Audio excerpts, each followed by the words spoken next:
Tenet. This is my spoiler review. I have a non-spoiler review up on my blog, soundedbetterInMyHead.com. Want to probably check that one out first if you're not worried, you don't want to see any spoilers.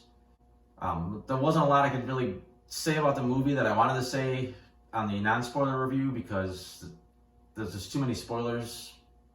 So I'm going to try to get them out here. I ended up giving the movie a 2.5 out of 5. I didn't dislike the movie. To me, that range is just an okay movie. Just the first half of the movie was so mediocre, and then the second half, it looked like it had a chance to basically earn its keep, and it didn't. Essentially, the first half of the movie is like a mediocre James Bond film. Basically, they got the main character who, by the way, doesn't even get a name the whole movie. I thought maybe I missed something, that they said his name once and it just didn't come back up, but no, he doesn't even have a name.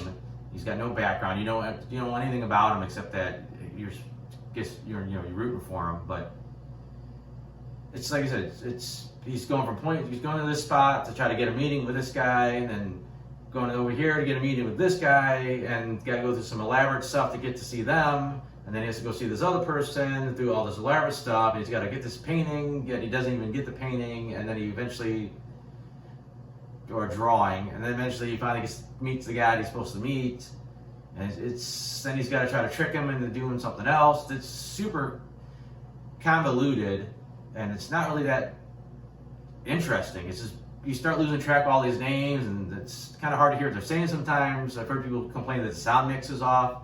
I don't know if that's what it was. People kind of talk quickly. People got like some accents, and everything coming at you. It's hard to even figure out who's trying to do what. And that's not even getting into all the time travel stuff. Even some of the big set pieces weren't as like cool as I thought they were going to be. You know, they had the thing where the guys scaled this building with bungee cords. That was just a shot at the building, and at the end they shot back down. There was a big scene where they were supposed to steal this thing out of an armored car, and it looked like it would be a pretty cool scene, but it really wasn't. They just basically boxed in this armored car with some big trucks, and they used a fire truck ladder to steal the thing.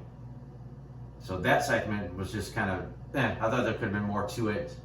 And then they promised this big airplane crash, and they basically just drove a jet across the runway and through a building, and I thought there was at least be like a really cool explosion, but it really wasn't much of anything. It caught a little bit of fire, there was some minor stuff blowing up, but it wasn't impressive as people made it sound like it was going to be. The time travel stuff is definitely confusing. A lot of people are going to get lost on it. I know the first thing we're told about is basically somehow you could do something to like a bullet and invert it, so now the bullet travels backwards. So if you put your hand over it, you catch it, because apparently you've already dropped it at some point, or it goes back into a gun.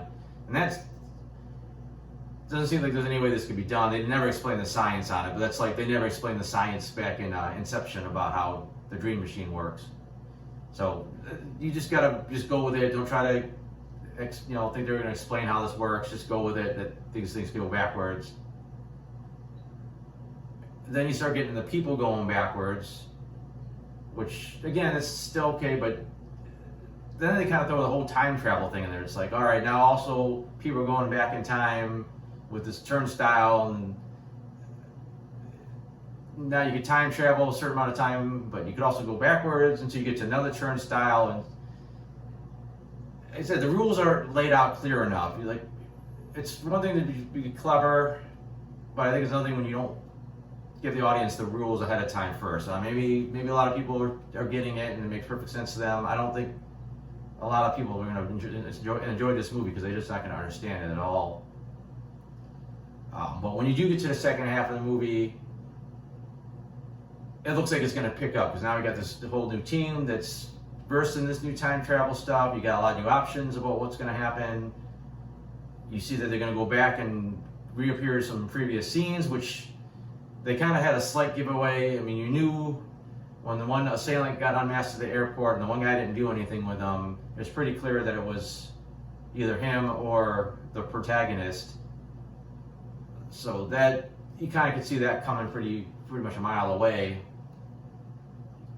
And then I don't know. Like I said, it built up to this big, cool action set piece where you got blue team is in inverted time, and then red team's in regular time, and they're both doing this assault.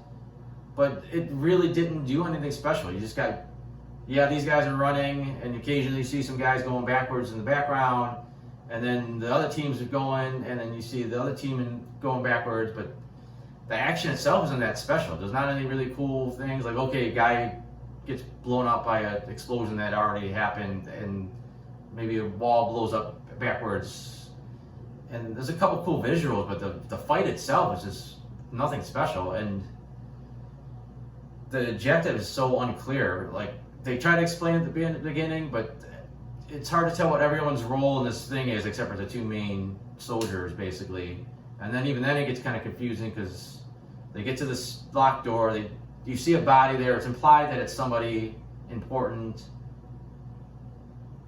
and it probably has something to do with inversion, but no one really reacts like, wait, who's this guy behind the door? They don't even make a comment. It's just kind of weird the way they do it. And it's really vague about how they're even going to stop this doomsday device from going off. I got the impression they were supposed to bury it, but then it looks like they were actually supposed to try to get their hands on it and get it out of there. But the whole thing could have been handled a little bit better as far as how this thing was explained. I said, maybe I missed something.